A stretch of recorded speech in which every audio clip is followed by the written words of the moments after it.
The Varnak Empire didn't fear much. For over 200 years, they swept through galaxies like fire through dry leaves. Planet after planet fell, civilizations collapsed, and resistance crumbled like old stone under their weight.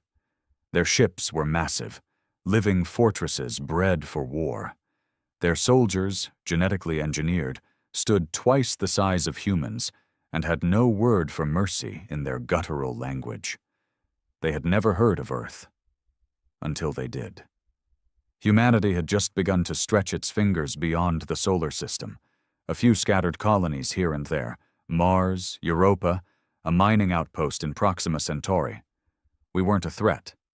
We were ants playing with rockets. But the Varnak had protocols. Eliminate before infestation, they called it. They didn't even send a fleet, just one war cruiser, the Runvak, and a small escort squad. Enough to wipe out any new species and file a report. They were expecting another easy cleanse. Then came the Solace. Not the biggest ship.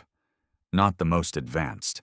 Hell, even back then it was running on half-patched software and an engine core older than some of its crew. But it had something the Varnak couldn't measure. Captain Elijah Rourke. They first encountered each other near the edge of the Gliesa system. The Varnak vessels dropped out of warp, their hulls black as void and bristling with weapons. The Solace was alone, stationed there for basic patrol duty, just eyes on the edge of human territory.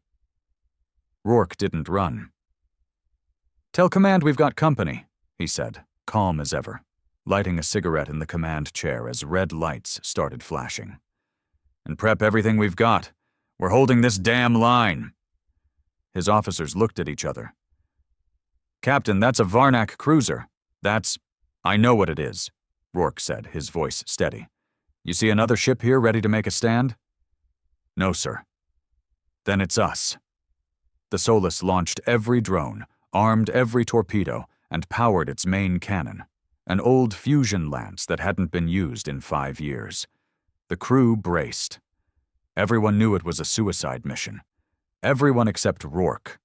Or maybe he knew and didn't care. The Varnak opened fire first. Blue plasma arcs tore through space, lighting up the void. Shields screamed under the pressure. One of the outer hull compartments burst into flame, and still Rourke barked orders like a man playing chess instead of facing death. "Divert power from the life support on Deck 4, he shouted. "I want those damn guns back online." He made every shot count. The Solace ducked, dodged, and struck back like a rabid animal. Smaller Varnak escorts were the first to go, caught off guard by the aggressive tactics. One exploded into a cloud of fire and debris. The other was crippled and drifted off into the black, its engines dead. Then it was just the Runvak and one human ship. Rourke stood up from his chair, watching the colossal cruiser loom on the screen. "Let's dance, you oversized lizard." The Runvak underestimated him. It moved in slow, steady, powerful. It wasn't built for quick kills. It expected fear, surrender, hopelessness. But Rourke didn't give them that. He gave them hell. The Solace rammed forward in a move no sane captain would have tried, slid under the Varnak's belly, and fired 2 torpedoes point blank at its undercarriage. The resulting explosion cracked through the Runvak's lower shield barrier, and for the first time in decades, a Varnak cruiser limped. Rourke grinned, blood on his forehead, sparks flying behind him. "Welcome to humanity, bastards." And out there, across the stars, as military channels lit up and desperate calls were made, one message repeated over and over: "The line is holding." The damage to the Runvak wasn't fatal, but it was humiliating. The Varnak didn't just conquer, they obliterated. Entire star systems had vanished under their iron grip. And yet here, at the edge of some forgotten system orbiting a yellow dwarf, one primitive ship had managed to tear through their armor. Not because it was stronger, but because it was angry. The Solace didn't retreat. It couldn't. The engines were overheating, the left stabilizer was half blown off, and 2 decks were without power. Medbay was filled with groaning bodies, and the lights flickered like the ship itself was gasping for breath. But Rourke stood tall in the middle of it all. His first officer, Lieutenant Vega, had a nasty burn across her cheek, and a makeshift sling around her arm, but her eyes were still sharp. "Captain, we need to retreat to Titan. We're running on fumes." "And if we go, they'll burn every colony between here and Earth," Rourke said, scanning the status screen. "They need time. We're gonna buy it." "How? With prayers and duct tape?" Rourke gave a tired smirk. "Prayers are optional. Duct tape's holding engineering together, actually." The crew laughed, a bitter, cracked sound. But it helped. They were soldiers, sure, trained to fight. But this? This was survival against a goddamn monster, and their captain, somehow, still had fight in him. The Runvak didn't make the same mistake twice. Its next assault came hard and precise. Plasma beams lanced toward the Solus with surgical accuracy. The shields flared white, then collapsed entirely. Hull breaches opened on decks 3 and 5. A firestorm devoured the lower cargo bay. 27 crew members lost their lives in an instant. Rourke didn't flinch. He marched to the tactical display and started plotting an intercept course. "They think we're dying," he said, half to himself. "Let's show them what dying humans can do." The Solus didn't fight back with strength. It fought back with desperation. Rourke ordered every last warhead in the arsenal prepped for close-range detonation. He turned the ship into a flying minefield. "They come too close," he told the gunnery chief. "Light 'em up. I want that cruiser to choke on our fury." When the Runvak moved in for the kill, expecting another easy demolition, it was met with wave after wave of shrapnel, molten debris, and kamikaze drones screaming across its flanks. It didn't stop the cruiser, but it slowed it. And in war, even a few minutes can change everything. Because while Rourke was holding the line, the rest of humanity was waking up. Earth's High Command received his last transmission, partially scrambled and glitching, but the message was clear. "We are not backing down. If this is our grave, we'll bury them with us." Those words hit Earth like a bolt of lightning. Civilian networks broadcast the message worldwide. Colonists on Mars, miners on Europa, freighter pilots and ex-Marines, everyone watched the lone ship standing against the impossible. Rourke wasn't just buying time. He was lighting a fire in the heart of a species. On the bridge of the Solus, Rourke wiped sweat from his brow and glanced at the cracked viewport. The Runvak was damaged again, scorch marks along its side, flickering lights along its underhull. It wasn't used to this kind of fight. It wasn't used to being challenged. "They'll call for reinforcements soon," Vega said. "So will we," Rourke replied. "And for the first time in history, humanity might actually show up." He didn't know it yet, but halfway across the system, a half-retired dreadnought called the Vanguard was warming up its engines. A Martian war clan had intercepted the signal and were already en route. Even a civilian convoy from Saturn, armed with illegal railguns and an unhealthy amount of rage, was jumping in. The Varnak had awakened something they didn't understand. Not a war machine, not a military force. They'd awakened humanity. The Runvak paused its advance. Not out of fear. It didn't understand that emotion, but confusion. This resistance was illogical. According to its war protocols, species in early galactic stages lacked the ability to respond to overwhelming force. They submitted. They scattered. But the Solus had not only resisted, it had inflicted damage. Worse, more human ships were appearing on long-range scans. Crude by Varnak standards, unorganized and mismatched. But they were coming, and fast. Aboard the Solus, Rourke stood over the command console, eyes bloodshot, face smeared with ash. His voice cracked over the internal comms. "All hands, listen up, we got incoming, friendlies! They're answering the call!"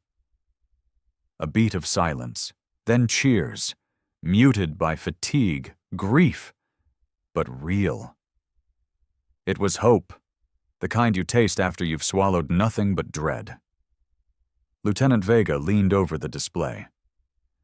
3 ships just dropped out of warp, the Vanguard, the Osiris, and, oh God, that's the Iron Widow. That's a Martian War Clan flagship. Rourke grinned through the pain in his side. Tell him the line still holds. Outside, space shimmered as the newcomers fell into formation behind the battered Solus. The Vanguard, twice its size, armed with mass drivers older than Earth's constitution, broadcast a single line on all channels. To whoever's knocking, Earth's not home. Try hell. The Runvak's command AI adjusted its threat assessment. Humans were no longer classified as developing species. They were upgraded to disruptive force. It responded with escalation. From hyperspace, it summoned reinforcements. 2 additional destroyer-class Varnak vessels. Sleek, jagged monsters with blood-red cores. Their arrival sent ripples through the stars like a deep growl in the dark. On the Solus, warning sirens howled again. The crew didn't flinch this time. Rourke looked toward the viewport. So, they brought friends. Looks like it's a party, Vega muttered, buckling into her seat. The Iron Widow moved first, breaking formation and blasting toward the closest Varnak destroyer like a missile of rage. Martians had a reputation for being unhinged. They wore their scars like medals, their weapons illegal in every civilized system. They didn't care. They'd seen what the Varnak did to a settlement near Ceres, burned it from orbit, no survivors. The Martians hadn't forgotten. They never did. The clash was chaos. Lasers lit up the void.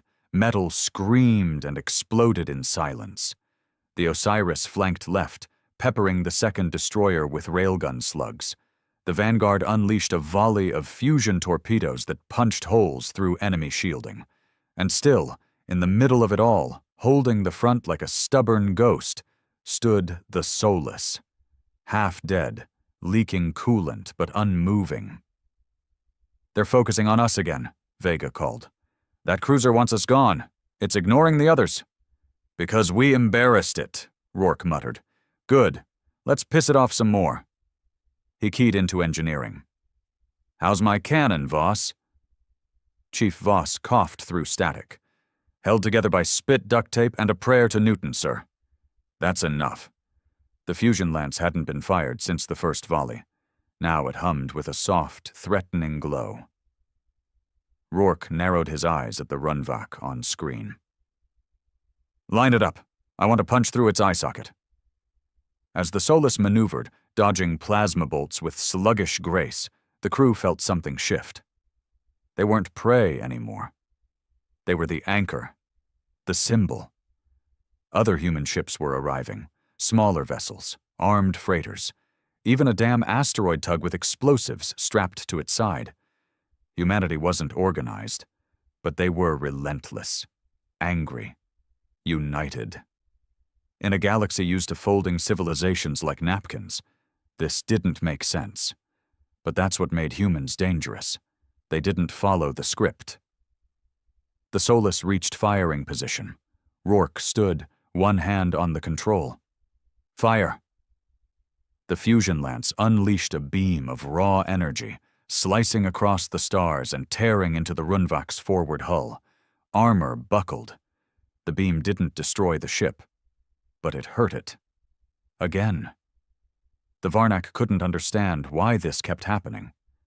Neither could the stars, but every human watching the feed from Earth, Mars, and beyond knew the answer. Because that's what we do. We hold the line. A groan rippled through the Solus as the fusion lance overheated. Lights dimmed, panels sparked, and a small explosion rocked the lower engine bay. But the crew stayed at their stations. They had crossed a threshold now, past fear, past survival. What kept them going wasn't orders. It was vengeance, pride, the need to show the galaxy that humanity, battered and scattered, would not be erased without a scream. Outside, the Runvak reeled from the blast. Its forward plating was scarred and molten. The Varnak captain, if it could be called that, reeled back from the input streams. Its neural interface was flooded with confusion. Why hadn't the Solus died? Why had it struck back harder? Varnak culture had no word for perseverance. Inside the human fleet, chaos found rhythm. The vanguard circled wide, drawing fire from the destroyers. The Iron Widow had lost half its plating but continued to hammer its target with relentless precision, Martian war chants blaring across the comms. And the Solus? Still leading. Captain Rourke didn't sit anymore.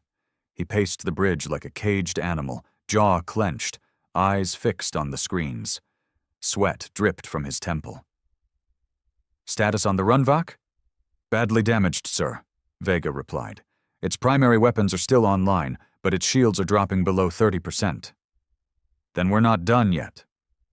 The Varnak weren't used to fighting enemies that kept attacking after their own ship started falling apart. Their destroyers shifted tactics, attempting to break through the flanks and hit the earthbound colonies directly. But they didn't get far, because now humanity wasn't just reacting, they were retaliating. From Saturn, a convoy of mining vessels entered the fight, loaded with makeshift warheads built from drilling charges. They weren't military grade, but they didn't have to be. They swarmed the Varnak flank like hornets, slamming into armor, ripping holes through cruisers piece by piece. On Earth, the broadcast was everywhere. Schools shut down, traffic stopped. No one spoke. Everyone just watched this one, ragged ship still holding point, still refusing to move aside. The Solus, a symbol. "Captain," Vega called, eyes wide. "We're getting a transmission from Earth Defense Command." Rourke raised an eyebrow. About time they joined the conversation. "Put it through." A voice came through, distorted but urgent. "Captain Rourke, this is General Elena Corvinus. You've bought us hours we didn't have. Reinforcements are en route. Heavy cruisers, destroyer support, ETA 20 minutes. Can you hold?" He smiled, voice low and firm. "We've been holding. Just get here before we run out of ship." Cheers broke out across the bridge. Not loud, not wild, just tight, hard claps of relief. They weren't alone anymore. But 20 minutes was still 20 minutes. And the Runvak wasn't giving up. It powered forward, cutting through the void like a wounded beast on a killing run. Plasma turrets lit up, carving through the mining convoy, vaporizing 2 ships in seconds. One destroyer exploded, taking a section of Martian fighters with it. The Iron Widow limped back, engines flickering. The human line faltered. On the Solus, Lieutenant Vega shouted, "We've got a breach on Deck 6. Hull integrity failing." "Seal it off," Rourke barked. "Emergency pressure lock.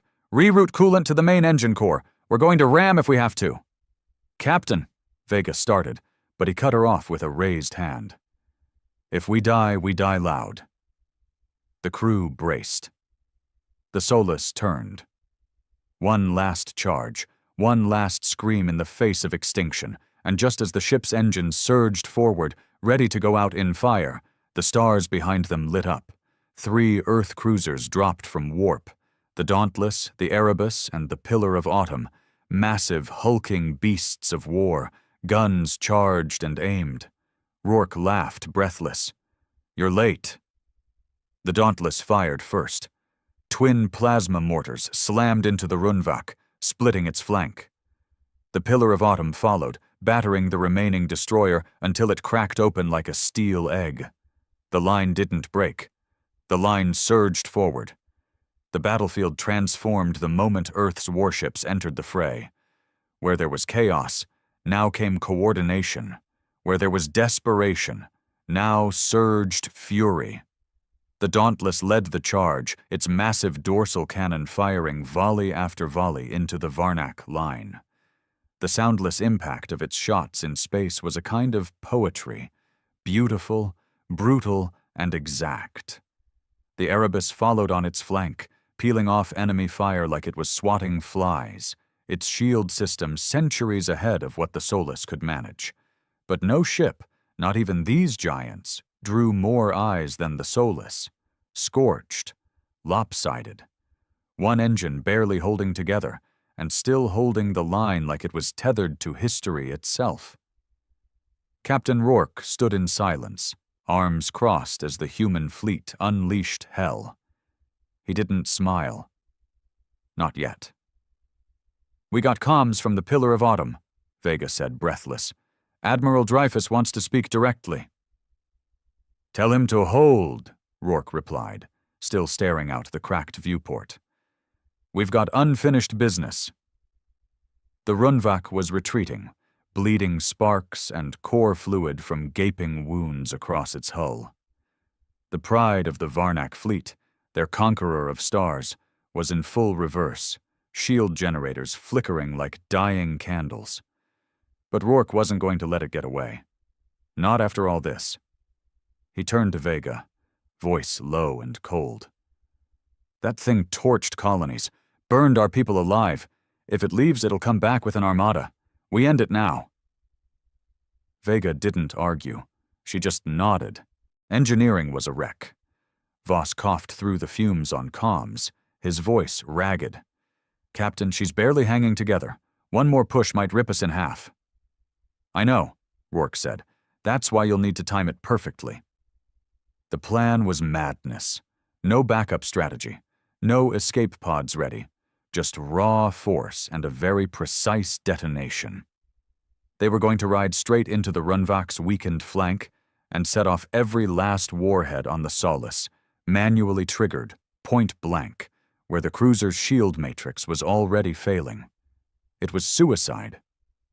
But Rourke didn't care. He sent a fleet-wide transmission. "All ships, stand clear of the Solus.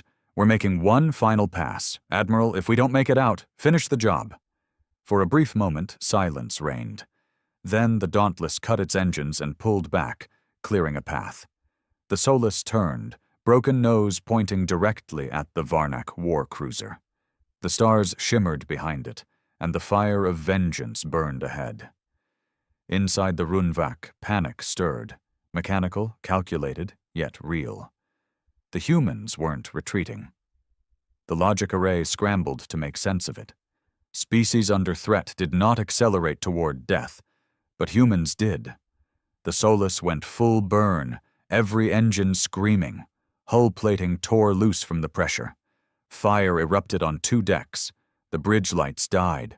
Systems went dark. Still, the ship moved forward. The Varnak cruiser tried to turn away. Too slow. Rourke stood at the manual detonation panel, key in hand. Vega strapped herself to the railing, her voice steady but wet with tears. "See you on the other side, Captain." He looked at her, then at the panel, and inserted the key. And then, just as his hand hovered over the trigger, "This is the Erebus! Hold your fire! The Runvak is venting core! It's done, Rourke! You broke its spine!" He froze. On the screen, the massive cruiser shuddered. Its central engine flared, then collapsed inward. Blue light surged down its body, a cascade of uncontrolled overloads. The Runvak didn't explode. It crumbled. Piece by piece, like a dying star, it broke apart into silence and dust. No detonation needed. The Solus stopped short, less than 500 meters from the remains. Barely alive. The crew sat in silence. Then cheers, sobs, screams of exhausted relief. Captain Rourke stepped away from the panel, legs weak, breathing shallow. "Cancel the fireworks," he muttered. "I'm getting too old for martyrdom." And just like that, humanity had done the impossible. They hadn't just survived. They had held the line and broken the invincible. The debris from the Runvak floated across the void like drifting bones of a fallen god. For the first time in living memory, a Varnak cruiser had been destroyed. Not by a superior force, not by advanced tech, but by what the Varnak once called a primitive species. And worse, by a single ship that should have never survived the first salvo. The Solus was towed back to the outer orbit of Titan by the Pillar of Autumn, its hull sparking, engines silent, but its name now burned into history. Every newsfeed across the colonies replayed the footage. The last charge, the crumbling Runvak, the battered ship refusing to die. Captain Elijah Rourke, broken ribs and all, walked down the ramp as the docking bay hissed open, the gravity plating humming beneath his feet. His uniform was scorched, eyes red, knuckles bloodied. But he stood tall. He was greeted not by fanfare, not by generals, but by silence and a sea of eyes.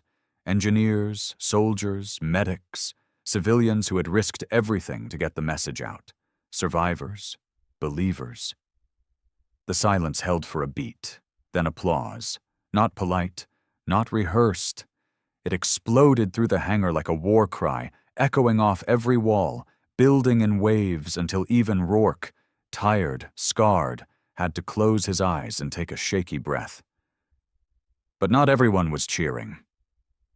In the command tower above the dock, General Elena Corvinus watched the scene with folded arms and a scowl. She hadn't wanted this. Heroes made people harder to control. She turned to her aide. Has EarthGov authorized an official commendation? They're debating it, the aide said carefully. The Solus acted without formal clearance. They're discussing protocol breaches, collateral loss, unauthorized combat engagement. Bullshit, Corvinus snapped. They want to downplay him before he becomes a symbol they can't manage. And he was a symbol now. Across Mars, graffiti read, "Hold the line." On Earth, children played games pretending to be Captain Rourke of the Solus. On Europa, a woman kissed a photo of her dead brother who had died aboard the Solus and whispered, "You stopped them." But far beyond the outer colonies, in the deep, cold stretches of space, the Varnak were not mourning. They were watching. The shattered Runvak had broadcast its last moments to the Empire before it died. The footage, corrupted and glitchy, still showed what mattered. A human ship, defiant to the end, refusing to move. The Varnak's high executor watched the loop over and over, his claws twitching in irritation. A dozen warlords debated in their native tongue. Sibilant, guttural, hateful. They did not mourn the loss of a ship. They mourned the loss of certainty. The humans had disrupted the order of things. This was not a resistance. This was infection. And the Varnak only had one answer to infection: extermination. Send the writ of retaliation, the High Executor hissed. The humans are no longer to be studied or monitored. They are to be erased. All of them. Back in Sol's system, Earth's political council scrambled. Half the senators wanted to negotiate, believing that diplomacy could still stop a war. The other half demanded rearmament. And then there was the new faction. Young, militant, inspired by Rourke.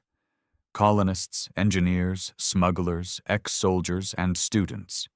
They didn't wait for governments.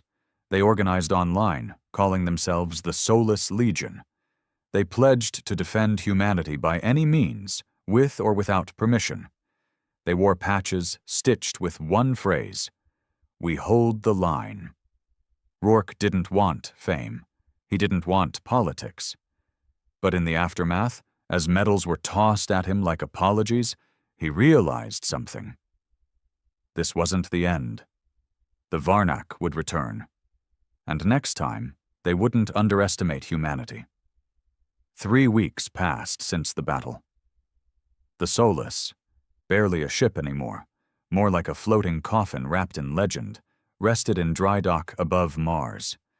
Engineers swarmed over it like ants on a dying tree, debating whether to scrap or preserve it.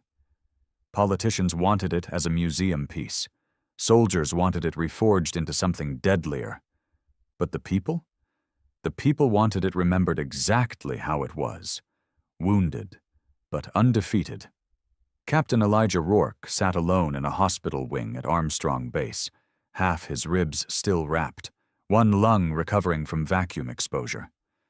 The room was quiet, clean, lifeless, the kind of sterile peace that made him itch. A soft knock broke the silence. He didn't turn. Doors open. Lieutenant Vega stepped in, her arm still in a sling, a slight limp in her walk. She looked tired, but sharper somehow, hardened. They hadn't spoken much since the battle. Everyone had been scattered across fleets, councils, briefings. The system was still spinning.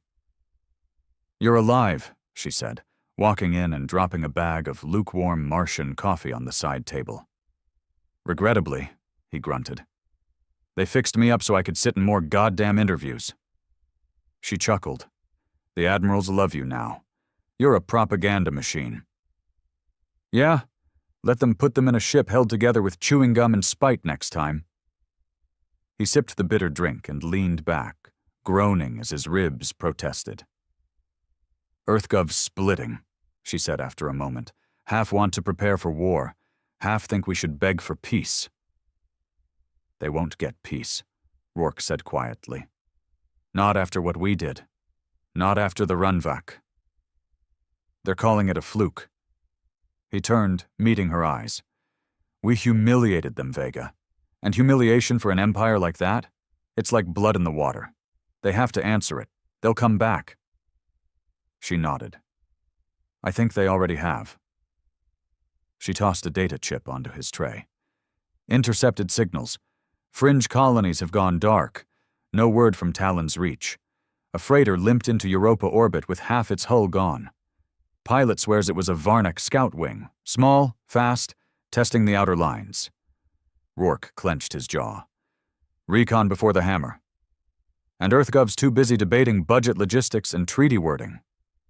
They're not ready. We're not ready."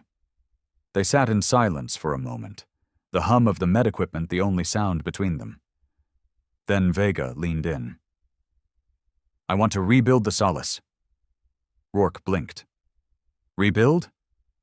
"Not restore, not preserve. Rebuild. Make her stronger, smarter, faster, but keep the soul of her. Keep what made her ours." He looked at her for a long time. "They won't authorize that," she smirked. "Already started. The Solus Legion has engineers volunteering from all over, even Martian tech smiths. Half of them used to be criminals. Other half probably still are." He couldn't help but smile. Damn pirates are finally good for something. Vega leaned forward, more serious now. "We can't wait for EarthGov to decide who we are. We already showed the galaxy who we are. Now we need to be ready to show them again. Bigger." Rourke nodded slowly. "You get the ship. I'll get the crew." Far across space, in a cold void known only as Sector 9-5 Tau, the Varnak War Council convened in darkness. Their language was jagged, aggressive, filled with clicks and growls that sounded like metal grinding against bone. But in that massive, torch-lit chamber, no voices were raised, only the hiss of strategy. A new campaign had been approved, not for conquest, for annihilation. The Sol system was to be erased, not subjugated, not studied, not spared. An overseer drone skittered forward, projecting a distorted image of the Solus, damaged, glowing, firing into the Runvak before it collapsed. One of the Varnak warlords snapped his claw against the stone floor, hard enough to crack it. "They remember the name," the translator bot whispered into Terran Standard. "We will burn it from their memory." 30 Varnak destroyers were activated, 5 command dreadnoughts, 1 World Killer class siege engine. They were not coming to fight Earth. They were coming to cleanse it. On Earth, Rourke stood in front of a growing crowd on the launch platform at Luna Prime. He hated speeches, hated politics. But this one mattered. Behind him, the Solus hung suspended in scaffold beams, still missing entire plates of armor. But beneath the broken frame, engines had been replaced, weapons upgraded. She had a new core, and a new name: Solus Requiem. Rourke stepped forward, gripping the rail. "I don't have a speech," he said, voice echoing through the dome. "I don't have quotes from dead leaders or fancy slogans." He looked at the crowd. Martians, Earthers, Jovians, colonists, soldiers, even pirates. "All I have is what I saw." He paused, took a breath. "I saw us holding the line when everyone thought we'd run. I saw us bleed and burn and break, together. I saw an empire blink, for the first time in centuries, because of one ship and a crew that refused to kneel." He leaned forward, eyes locked on theirs. "They're coming. And next time they won't come for battle. They'll come to wipe us out. And I say we don't give them the chance." The crowd was dead silent. Then someone yelled, "We hold the line!" And another, "We hold the line!" And it grew, a chant, a roar, a wave. Rourke smiled grimly. The line would hold. But this time it wouldn't be one ship. It would be a fleet. The stars looked calm before the end. From the edge of Sol system they appeared as pinpricks of peace, cold, beautiful, distant. But just beyond Pluto's icy grave, hidden in the black, the Varnak armada emerged from the void.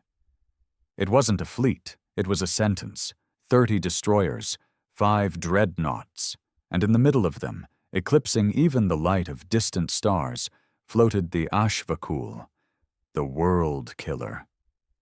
A siege engine older than many planets, capable of turning Earth's crust into vapor. Humanity's last transmission had been simple: "We are still here." And this was the Varnak's answer. Inside the HFY's command core, 1 billion nanowires pulsed across the neural chamber, feeding information directly into the overmind. It wasn't a being. It was vengeance, encoded and sentient. The Varnak didn't want prisoners. They didn't want surrender. They wanted to make an example. But this time, Earth was waiting. Near Saturn's orbit, the newly born Solus Requiem hummed with power, stronger, sleeker, still scarred with the memory of its last stand. But now, reborn as a war machine crafted by unity, rage, and defiance. Captain Elijah Rourke sat in the command chair, every nerve alight. His bones still ached from the last fight. His mind still carried the ghosts of the ones they lost. But his heart was ready. "All ships, report in," Vega called out, seated at his right, her voice cutting through the static like fire. One by one they came online. The Vanguard, Iron Widow, Osiris, Pillar of Autumn, then dozens more. Ships that hadn't existed weeks ago. Civilian convoys now armed with warheads. Retired freighters converted into missile barges. Even a few black market stealth rigs, their crews grinning like wolves in the dark. The Solus Legion was no longer a symbol. It was an army. Rourke rose slowly, his voice steady on the open comm. "Make no mistake, they're not just coming for our worlds. They're coming to erase our existence. They want us forgotten." He looked at every screen, at every crew. "They call this their galaxy. They think we're just an inconvenience. Well, today we remind them who the real problem is." A pause. "Today we hold the line again." He sat, and space exploded. The first wave hit like a tsunami of light and metal. Varnak destroyers surged forward, firing plasma lances and quantum disruptors, tearing into the human formation with ruthless precision. The Iron Widow took the brunt, its Martian hull groaning but unbroken. The Osiris launched counterstrike missiles, saturating the dark with clouds of flame. For every human ship that fell, another surged into its place. They didn't scatter. They didn't retreat. They pushed. The Solus Requiem was everywhere. Rourke drove it like a blade between ribs, weaving through enemy fire, targeting weak points, smashing apart 2 destroyers in the first 5 minutes of battle. Her fusion lance now fired in precise bursts, each one tearing through enemy armor like paper. But then came the HFY. A single pulse from its central cannon sliced through space and vaporized 3 ships instantly. The explosion lit the void, sending shockwaves across the battlefield. Vega screamed over comms, "HFY is charging for another shot." Rourke didn't blink. "Close the distance. Get under it. That monster was built to break planets, not people." The Solus Requiem burned hard toward the HFY, dodging debris and weaving between enemy lines. Other ships followed, Vanguard laying down cover fire, Erebus launching drones in all directions, swarm tactics in full effect. But it wasn't enough. One by one, the dreadnoughts began to move. Not fast, but deliberately, targeting Earth's orbital stations, humanity's heart. Rourke saw it. He felt it in his bones. "They're going for the kill." He opened fleet-wide comms. "All hands, this is it. Every ounce of power, every shot you've got.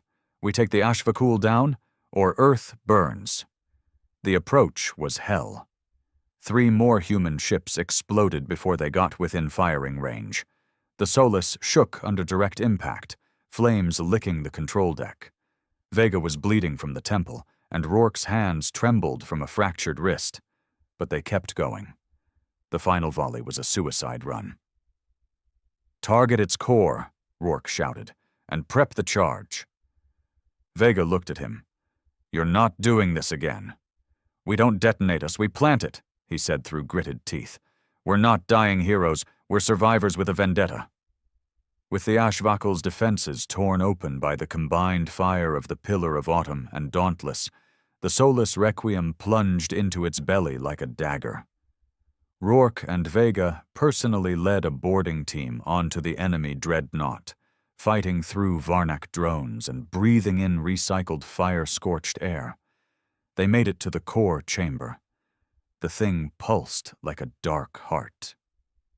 Rourke stared at it, whispered, "Time to return the favor." They planted the fusion bomb, set it to a delayed trigger, and sprinted like hell. Back aboard the Requiem, the engines were barely holding. The crew was running on willpower and adrenaline. The human fleet had fallen back, beaten and broken, but watching. And then, light. The HFY detonated from the inside, a slow, swelling bloom of white that lit the stars like a second sun. Varnak systems collapsed instantly. Their dreadnoughts blinked offline. Their formation fell apart. They hadn't just lost a ship. They lost their god. And they ran. For the first time in history, the Varnak retreated. Humanity, scarred, bloodied, half-ruined, stood alone in the ashes of a would-be grave. And once again, across every channel, every world, every tongue, the message went out. The line held. Months later, at a quiet memorial on Earth, they unveiled a statue. Not of a hero, but of a ship, the Solus, carved in burnished stone, aimed forever skyward. Beneath it, the words etched in metal. "They came for our extinction. We gave them resistance. And when all seemed lost, we held the line." Rourke stood nearby, older now, still healing. But when children ran past and saluted the statue, he allowed himself one small smile. Because he knew. The galaxy would never forget Earth again.